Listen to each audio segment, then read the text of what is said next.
ഇത് മാസ് മോട്ടോഴ്സിൽ നിന്നാണ്. നമ്മുടെ ഹീറോൻ്റെ പ്ലഷറാണ് വണ്ടി. ജനറൽ സർവീസായിട്ട് വന്നതാണ്. ജനറൽ സർവീസും അതേപോലെ തന്നെ രാവിലെയൊക്കെ സ്റ്റാർട്ടാവാനായിട്ട് ചെറിയൊരു ബുദ്ധിമുട്ട് കാണിക്കുന്നുണ്ടാവും.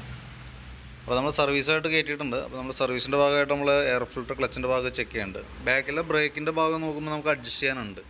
ഞാൻ ഫ്രണ്ട് അഴിച്ചേക്കണതുകൊണ്ടാണ്. ബാക്ക് കൂടി നമ്മൾ അഴിച്ച് ക്ലീൻ ചെയ്യാനുള്ളൂ. അപ്പോൾ അതുകൊണ്ട് തൽക്കാലം ബാക്ക് വീൽ അഴിക്കാൻ കേട്ടോ.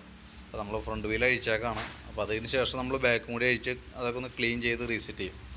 പിന്നെ അതിൻ്റെ എയർ ഫിൽറ്ററിൻ്റെ ഭാഗം നമ്മൾ ചെക്ക് ചെയ്യുന്നുണ്ട്. എയർ ഫിൽറ്ററൊക്കെ നമുക്ക് കിടക്കണം നല്ല ഫിൽറ്ററാണ്. ഹീറോൻ്റെ കമ്പനി ഫിൽറ്റർ തന്നെയാണ്, ഒറിജിനൽ ഫിൽറ്റർ തന്നെയാണ്. അപ്പോൾ എയർ അടിച്ചൊന്ന് ക്ലീനാക്കി റീസെറ്റ് ചെയ്താൽ മതി.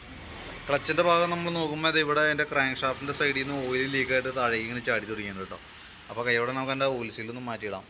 Variator body, boss drive, roller ചെറിയൊരു പ്ലേ കാണിച്ചു തുടങ്ങിയിട്ടുണ്ട്. തേയ്മാനം കാണിച്ചിട്ട് തുടങ്ങിയിട്ടുണ്ട്. തൽക്കാലം അങ്ങനെ നമുക്ക് ഉപയോഗിക്കാം. കുറേ കൂടി ഓടിയിട്ട് നമുക്ക് മാറ്റിയാൽ മതി. ബെൻഡെക്സിൻ്റെ വർക്കിംഗ് ചെക്ക് ചെയ്യുമ്പോഴായാലും വർക്കിംഗ് ഒക്കെ ഓക്കെ, നല്ലൊരു പ്രോബ്ലം ഇല്ല. ബെൽറ്റിൻ്റെ കണ്ടീഷൻ നമ്മൾ നോക്കുന്നുണ്ട്. ബെൽറ്റിൻ്റെ കണ്ടീഷൻ സെൻട്രൽ പോർഷനിലൊക്കെ ചെറിയൊരു ക്രാക്ക് തുടങ്ങിയിട്ടുണ്ട്. എന്നാൽ മേജറായിട്ടുള്ള പ്രശ്നമൊന്നും പറയാനില്ല. മാക്സിമം നമുക്ക് ഉപയോഗിച്ചിട്ടൊക്കെ മാറ്റിയാൽ മതി. കമ്പനി ബെൽറ്റ് തന്നെ കിടക്കണം കേട്ടോ, ഒറിജിനൽ ബെൽറ്റ് കിടക്കണേ. ക്ലച്ച് യൂണിറ്റ് ആയാലും നമുക്കൊന്ന് അഴിച്ച് ക്ലീൻ ചെയ്ത് ഗ്രീസിങ് നടത്താനുള്ളൂ. വേറെ പറയത്തക്ക കംപ്ലയിൻ്റ് വന്നിട്ടുണ്ട്. പിന്നെ നമുക്ക് അതിൻ്റെ എഞ്ചിൻ ഹെഡിൻ്റെ അവിടെയും വേറെ പറയത്തക്ക ലീക്കേജ് ഒന്നുമില്ല. സ്റ്റാർട്ടിങ് കംപ്ലയിൻറ്റ് പറഞ്ഞേക്കണോണ്ട് നമ്മൾ അതിൻ്റെ കാർബറേറ്റർ യൂണിറ്റ് നമ്മളൊന്ന് അഴിച്ചിട്ടുണ്ട്. ക്ലീൻ ചെയ്യാനൊക്കെ ആയിട്ട് അഴിച്ചെണ്ണാണ്. അപ്പോൾ അതിൻ്റെ ഡീറ്റെയിൽസ് ഒന്ന് കാണിച്ചു തരാം. നമുക്ക് കാർബറേറ്റർ ഫുള്ളായിട്ട് അഴിച്ച് ക്ലീൻ ചെയ്യുന്നുണ്ട്. അതിനകത്ത് സ്ലോ ജെറ്റ് ബ്ലോക്കാണ്. അതിൻ്റെയാണ് മെയിനായിട്ട് നമുക്ക് സ്റ്റാർട്ടിങ്ങിൻ്റെ ഒരു ചെറിയ പ്രശ്നം കാണിച്ചുകൊണ്ടിരുന്നത് കേട്ടോ. അപ്പോൾ അത് മാത്രമാണ് മെയിനായിട്ട് കാണിക്കണുള്ളൂ കംപ്ലയിൻറ്റ്. ഒന്ന് കാർബറേറ്റർ ക്ലീനർ ഉപയോഗിച്ച് ക്ലീൻ ചെയ്യുക, ആ സ്ലോ ജെറ്റ് ഒന്ന് മാറ്റി റീസെറ്റ് ചെയ്ത് കഴിഞ്ഞാൽ റെഡി ആയിക്കോളൂ.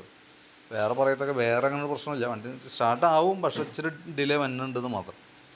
പിന്നെ അതേപോലെ തന്നെ നമുക്ക് അതിൻ്റെ ഫ്രണ്ട് ഭാഗത്തേക്ക് വരുമ്പോഴത്തേക്കും സസ്പെൻഷനൊക്കെ നമുക്കൊന്ന് അഴിച്ച് ഗ്രീസ് ചെയ്യാനുണ്ട്. ലിങ്ക് ടൈപ്പ് സസ്പെൻഷനാണ് നമുക്ക് വരാം. അപ്പോൾ അതൊക്കെ ഒന്ന് അഴിച്ച് ഗ്രീസ് ചെയ്ത് കയറ്റുന്നുണ്ട്. പിന്നെ ബാറ്ററിയുടെ കണ്ടീഷൻ നോക്കുമ്പോൾ വോൾട്ടൊക്കെ 12.40 റേഞ്ചിലൊക്കെ വരുന്നുണ്ട്. 2023 മോഡൽ ആമറോണിൻ്റെ ബാറ്ററിയാണ് ഇരിക്കുന്നത് കേട്ടോ. പിന്നെ സ്പാർക്ക് പ്ലഗിൻ്റെ ഭാഗം നമ്മൾ ചെക്ക് ചെയ്യാനുണ്ട്. സ്പാർക്ക് പ്ലഗ് ആയാലും നമുക്കൊന്ന് ക്ലീനാക്കി റീസെറ്റ് ചെയ്താൽ മതി. എയർ ഫിൽറ്റർ പ്ലഗ് കൂടി ഒരുമിച്ച് മാറ്റിയേക്കുന്നതാണ്. പിന്നെ അതേപോലെ തന്നെ എഞ്ചിൻ ഓയിൽ മാറുന്നുണ്ട്. മെയിനായിട്ട് അതൊക്കെ ഉള്ളൂ. പിന്നെ എന്ന് വെച്ചാൽ ഫ്രണ്ടിലത്തെ ഈ കവറൊക്കെ ഓൾറെഡി പൊട്ടിയിരിക്കണം കേട്ടോ. അതായത് ഹാൻഡിൽ കവറിൻ്റെ ഈ അടിഭാഗമൊക്കെ പൊട്ടിയിട്ട് ഗട്ടറിലൊക്കെ ചാടുമ്പോൾ അങ്ങനെ ഒരു പെടപ്പൊക്കെ കാണിക്കുന്നുണ്ട്. അതേപോലെ തന്നെ റൈറ്റ് സൈഡിലെ മിററും കറക്റ്റായിട്ടല്ല നിൽക്കുന്നത്. വെറുതെ വണ്ടി ഓർഡറിൻ്റെ അനുസരിച്ച് പൊസിഷൻ മാറിപ്പോകുന്നുണ്ട്. അപ്പോൾ അതൊക്കെ മാറ്റിയിടാണെങ്കിൽ അതായിരിക്കും കുറച്ചുകൂടി ബെറ്റർ കേട്ടോ. കാരണം ഞാൻ റൈറ്റ് സൈഡ് ആയതുകൊണ്ട് നമുക്ക് റിയർ വ്യൂ കറക്റ്റായിട്ട് കിട്ടില്ല. അപ്പോൾ അതൊന്ന് മാറ്റിയിടാണെങ്കിൽ അത് സേഫാണ്. കാരണം എന്ന് വെച്ച് കഴിഞ്ഞാൽ വണ്ടി ഓർഡറിൻ്റെ അനുസരിച്ചിട്ട് അതിൻ്റെ അലൈൻമെൻറ്റ് മാറിപ്പോകുന്നുണ്ട്. പിന്നെ നമ്മളത് ഓരോ പ്രാവശ്യം നമുക്ക് നോക്കണമെന്നുണ്ടെങ്കിൽ മിററുമ്പോൾ പിടിച്ച് നമ്മൾ തിരിച്ച് വെക്കേണ്ട സിറ്റുവേഷനൊക്കെ വന്നിട്ടുണ്ട്. അപ്പോൾ കൈയോടെ മാറ്റിക്കളയാണെങ്കിൽ അതാണ് കുറച്ചുകൂടി ബെറ്റർ കേട്ടോ. അപ്പോൾ ഞാൻ അതിൻ്റെ ഏകദേശം ഒരു എസ്റ്റിമേറ്റ് നോക്കിയിട്ട് അതിൻ്റെ ഡീറ്റെയിൽസ് കൂടി ഒന്ന് വാട്സാപ്പിലേക്ക് ഒന്ന് സെൻഡ് ചെയ്തിട്ടേക്കാം കേട്ടോ. അപ്പോൾ നോക്കിയിട്ടൊന്ന് റിപ്ലൈ ഇട്ടാൽ മതി.